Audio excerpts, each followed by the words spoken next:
equity is just the equal distribution of resources. Equity is fairness, that we're equal, that everything is shared equally. That is my understanding of equity. Proportionate distribution of resources in consideration to maybe marginalized areas, the marginalized groups, and it's not about equality, but it's about bringing a society together in terms of uplifting their standards of living. Equity means fairness of treatment for women and men according to their respective needs. Equity is the means, equality is the end. So, for example, in Baringo, everyone should get clean and adequate water. That's a basic human right, and that's why Prof is saying it's a way of thinking of the dignity of the person, that we are all equal and so we want access to water and we should get clean and adequate water. But in order for us to get to that point where everyone has access to clean and adequate water, we have to distribute resources equitably so that the people who don't have water, we are spending more resources for them to actually access the water.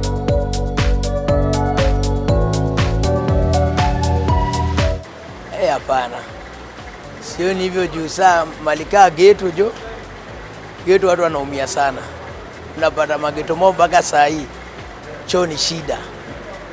So sioni kawa na distribute hizo do vipoa. Na kawa na distribute vipoa, uende kwa wao watu huko chini ndio wanajua venye wanafanya na hizo do. They distribute equally to their counties, but some of them wana pocket, wanatumia kiasi, ingine wana pocket. So I don't think if they are distributed equal in Kenya, because you find that in some of the areas, like some of the counties, so you may find that some areas have adequate resources, but if you go to other places, actually they are not equal. Yeah, they are not. Sababu ingine unakuta kama ni ministry ingine inapewa pesa mingi na ingine inapewa dogo, ingine wala wanapewa mingi, hakuna kitu wanafanya. Kazi yao ni kupewa pesa na kuiba tu, kunyakua. Mara unasikia hiki kitu, when the project is started unasikia haiendelei, imekwama. Unashindwa hiyo pesa wanapeleka wapi na wamepewa hawa wengine. There's some areas of Kenya that are very disenfranchised, especially the northern side of Kenya, the Turkana. It's unfortunate that they still have the same elected leaders like we all do. But sometimes when I see some of the struggles they're still having, especially on food security, when there are floods, the destruction, I fail to understand on the part of planning on that end. Yet we know these things do happen, and yet there are leaders that represent them. So I feel the resources are not equally distributed, because I'm assuming if they were, then such calamities will not be happening. Every Kenyan and every community within Kenya should have the same rights, particularly those which have suffered a lot. That should be redressed, and in a way you could perhaps also try to relate equity to the decision then made to have the country divided for administrative policy purposes into 47 entities. Allocation now to counties have continually decreased. 3 months of county suffering without medicine, without service delivery, without salaries. That involved a lot of lobbying from Council of Governors so that we enhance the agenda of equity, first on vertical division of revenue, that is from national government to county government, and then between counties, and then on issues that undermine the allocation of both the national government and the county government.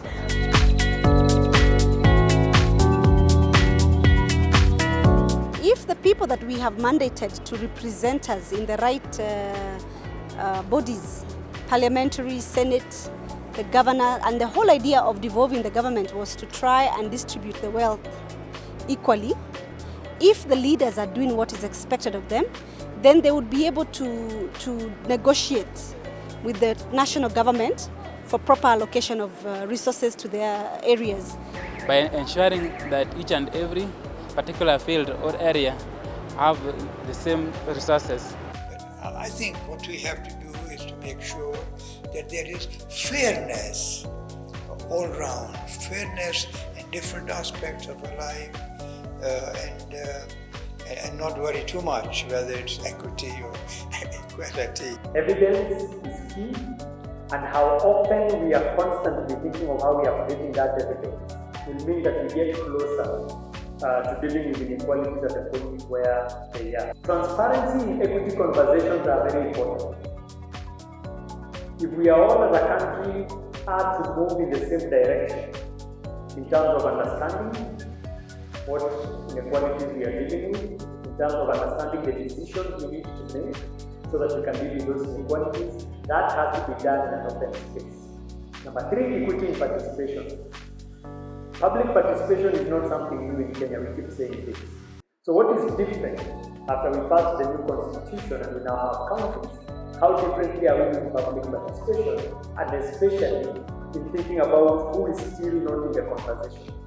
That is very key. The discussions around equity are always ongoing. The Commission on Revenue Allocation will do a proposal, they will do a new formula every couple of years. That conversation is always happening. The question is, are we always in that conversation? Civic education, we have to help our people understand what we are talking about. Elite capture, which is a term that is used often in decentralization, is a real risk even in the villages. Is that one teacher who goes to all HIV conferences, all conferences on ECD and the children's education? Is the know-it-all anytime the governor is in the village? Is the know-it-all anytime there is a new pastor who has been elected in a city? So we have to be careful about those spaces and make sure that the rest of the population is learning so that they can get the level of that teacher. Otherwise, then you have very few people who generally get to sway the discussions in these places. And lastly, I think the issue of how decisions are made remains very critical. We devolved because we wanted the decision to be made by citizens and at a level that was much lower than the law. Are decisions being made at that level, or the conversation at the village level, the world level is just picking up what people are thinking, then the decisions are made there? So where decisions are made, it's also very good. I think public participation has to move away from policy to practice. We have counties that had public participation acts in 2014, but if you see what they're doing, it does not come close to the acts. It's a question of practice more than policy, and it's practice not for the people in this room, but even the citizenry. How do we help them understand that yes, there are policies, but for them to be enforced, there has to be some kind of social pressure.